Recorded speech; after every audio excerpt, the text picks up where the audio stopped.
أهلا وسهلا أستاذنا الفاضل حسن اليحيى، وشكرا لمجهوداتكم التي تبذلونها خدمة لمنظومة التربية والتكوين وللشغيلة التعليمية. نقف اليوم على ملف يتعلق بالمتصرفين التربويين ضحايا الترقيات في 3 نقاط أساسية ومهمة. يتعلق الأمر بالترقيات، فهم ضحايا الترقيات سنوات 2021 2022 2023. ذلك أن المذكرة الوزارية التي تؤطر الترقيات والتي تتضمن في مراجعها على مختلف النصوص القانونية والتنظيمية المؤطرة لهذه الترقيات، والتي تحدد الغاية من الترقية، وهو جعل هذه الترقية حافز للموظف للبذل والعطاء، وكذلك تثمين الخبرة والاعتراف بكفاءة هؤلاء الذين يستحقون الترقية. وهذا الاستحقاق بطبيعة الحال تحدده مجموع النقاط التي ينالها كل موظف. ذلك أن ترقية 2021 وجد هؤلاء الضحايا مقصيين منها بالرغم من توفرهم على مجموع نقاط تفوق العتبة، حيث أن وزارة التربية الوطنية اعتمدت كعتبة دنيا 95، وتم حرمان من يفوق هذه العتبة وإقصائهم بدون مبرر وبدون أي سند وبدون أي مرجع، في تجاوز لمختلف النصوص القانونية التنظيمية المؤطرة لهذه الترقيات. ذلك أن نفس المذكرات الصادرة في هذا الشأن، والتي حددت على سبيل الحصر كل الفئات المعنية بالترقية، من ضمنهم متصرف تربوي كما تلاحظون في الصورة دون أي إضافة أخرى. وهذا ما يؤكد بأن الوزارة التي اعتمدت عتبتين لنفس الإطار الذي هو إطار واحد وأوحد، فهذه العتبتين هي عتبتين تمييزيتين ظالمتين تعسفيتين لا تستندان على أي أساس وعلى أي مرجع قانوني. وهذا الأمر هو ما دفع المتضررين من هذه الترقية إلى اللجوء إلى القضاء الإداري بعدما سكتت الإدارة عن الجواب في الرد على مختلف التظلمات الإدارية التي وجهت إلى الوزارة دون أن تجد جوابا لها.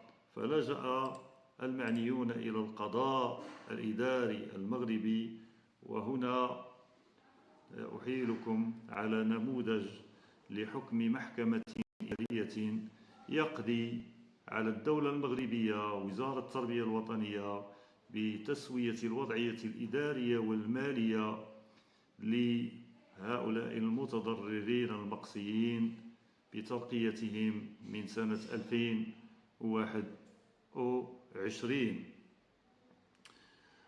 هذا الوضع هو ما جعل المتضررين يبحثون عن مخرج مع وزارة التربية الوطنية لعلها تسوي ملف جميع الضحايا، لكنها تمادت سنة 2022 وكررت نفس العملية، وكررت العملية كذلك بالأمر بالنسبة لسنة 2023.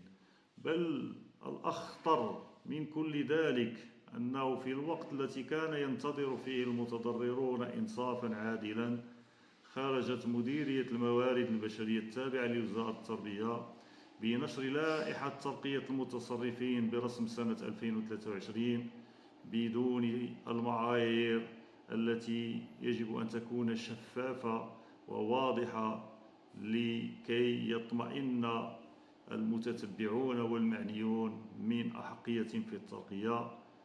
وهنا كما تلاحظون هناك اسم للمترشح والمديرية التي ينتمي إليها، والقرار يرقى دون إدراج مجموع النقط والأقدمية في الإدارة والأقدمية في الدرجة، كما هو الشأن في جميع الفئات الأخرى. وزارة التربية الوطنية وهذه الموارد البشرية التي أشرت لها نشرت لوائح جميع الفئات الأخرى مفصلة، وهذا نموذج للمتصرفين الأطر المشتركة وليس المتصرفين التربويين، لأن هناك خلط. هؤلاء المتصرفون من الأطر المشتركة التابعة لوزارة التربية الوطنية، هناك ترقية لوائح مفصلة فيها مجموع نقط كل مترشح والأقدمية الإدارية والأقدمية في الدرجة. هناك نموذج ثاني أحيلكم على لائحة المفتشين، مفتشي المصالح المادية والمالية كذلك برسم نفس السنة. وإذا عدتم إلى موقع وزارة التربية الوطنية ستجدون كل الفئات تتضمن هذا التفصيل والاستحقاق الذي على أساسه تم ترقية المرشحين للترقية، وتم استثناء المتصرفين التربويين من هذه الشفافية المطلوبة، ولكي تبرز كيف ترقى هذا المترشح ولم يترقى المترشح الثاني. يعني كررت وزارة التربية الوطنية نفس الطريقة التي اعتمدتها مع المتصرفين، وهذا الاستثناء الوحيد التي اعتمدت فيه وزارة التربية الوطنية عتبتين بدون أي مرجع قانوني. وخير دليل على ذلك أن في ترافع الضحايا سواء مع البرلمان والنقابات، يعني هناك وجهت مجموعة من الرسائل إلى وزارة التربية الوطنية تستفسر عن حرمان الضحايا من حقهم في الترقية، فلم تجد هذه الرسائل أجوبة إلى حد الساعة، كما هو الشأن للتظلمات الإدارية. بمعنى هذا صمت وزارة التربية على جواب يعني هيئة سلطة البرلمان على ما عرفته هذه الترقية من ظلم في حق الضحايا، لم تجد أي جواب. يعني سكتت في الرد على البرلمانيين كما سكتت في الرد على الضحايا في تظلماتهم التي وجهت إلى وزارة التربية الوطنية، ودون أن تتفاعل مع الأحكام الإدارية الصادرة عن مختلف المحاكم الإدارية بمختلف جهات المملكة المغربية، وهي أحكام يعني صدرت أحكام نهائية. وهناك إثقال كاهل القضاء بأعباء إضافية كان على وزارة التربية الوطنية أن تسوي هذا الملف، لأنه ملف تدبيري وعرف تجاوزا. والوزارة ما دام يعني اعتمدت عتبة 95 فهي تتوفر على كل الإمكانيات، وهناك مناصب مالية أخذت من أصحابها ومنحت لغيرهم، فتتحمل مسؤوليتها وأن تنصف الجميع على أساس العتبة الدنيا التي اعتمدتها، وهي مطالبة بتعميم هذه العتبة على الجميع. ملف آخر يتعلق بالاقتطاعات من أجور هؤلاء الضحايا، وهم ضحايا كذلك الاقتطاعات. هذه الاقتطاعات كان من المفروض على وزارة التربية أن تعيد الأموال إلى أصحابها استنادا إلى المرسوم الصادر سنة 1993 كما هو موضح إليكم في مادته الأولى، فهي صريحة وواضحة. حينما يغير الموظف العمومي إطاره من إطار إلى آخر، وإذا تعرضت أجرته إلى نقص، فالوزارة مفروض فيها أن تلجأ إلى تعويض تكميلي من أجل إعادة الأموال المقتطعة إلى أصحابها. وقد أكد ذلك النظام الأساسي الحالي الصادر سنة 2024 في مادة 89، والتي وضحت هنا على سبيل الحصر المعنيون من هذا المرسوم ديال 1993 لكي يستفيدوا من هذا التعويض التكميلي هم المتصرفون التربويون الذين غيروا الإطار إلى متصرف تربوي استنادا إلى المرسوم 2/22/69. أمر آخر هو القرصنة من الأقدمية، ذلك أن هؤلاء المتصرفون التربويون ضحايا الإدماج المبتور الذين قرصنت سنوات من أقدميتهم. هؤلاء ولجوا مهنة الإدارة التربوية قبل سنة 2015، وكان هناك اتفاق بين النقابات التعليمية ووزارة التربية الوطنية، كما يشير إلى ذلك السهم أن كان هناك مشروع مرسوم الذي يقضي بإدماج هؤلاء من سنة 2015 مع منحهم سنتين اعتباريتين، بمعنى أنه كان سيكون هؤلاء يعني في هذا الإطار ديال المتصرف التربوي من سنة 2013، بمعنى كان سيتم حسم هذه الترقية يعني بالتسقيف في 2022، وبداية أول المترقين كانت غتكون في 2018. لكن مع كامل الأسف تم إقصاء المتصرفين التربويين من هذه الأقدمية المستحقة، واليوم يتم حرمانهم كذلك من ترقيتهم رغم قرصنة سنوات من أقدميتهم، وتم الاقتطاع من أجورهم. هذا الأمر هو الذي دفع هؤلاء الضحايا إلى الخروج إلى ساحة النضال مكرهين من أجل إسماع صوتهم والتعبير عن قلقهم وغضبهم.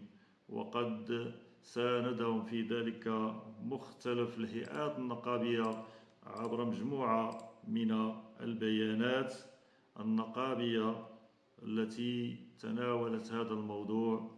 وقد توجت كل هذه يعني الحوارات القطاعية مع وزارة التربية الوطنية باتفاق يقضي بإنصافهم وتعميم العتبة الدنيا على مختلف المتوفرين على العتبة الدنيا في 2021، ومن بقي بدون ترقية يعني يستفيد من العتبة الدنيا لسنة 2022، ومن بقي من غير ذلك يستفيد من الترقية بسنة 2023.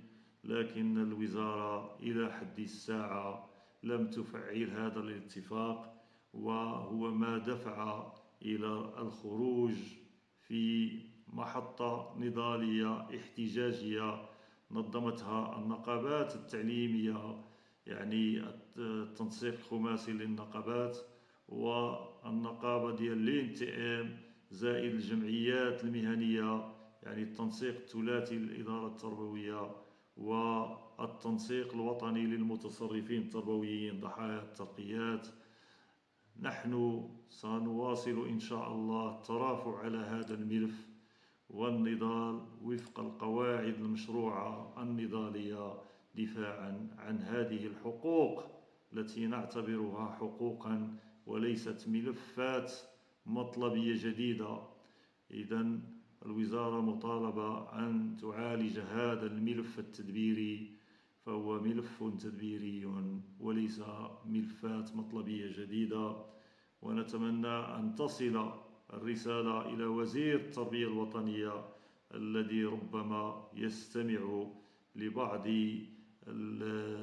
المعطيات التي برزت في آخر استجواب صحفي له حول أجرة المدير، والتي ننفيها جملة وتفصيلا.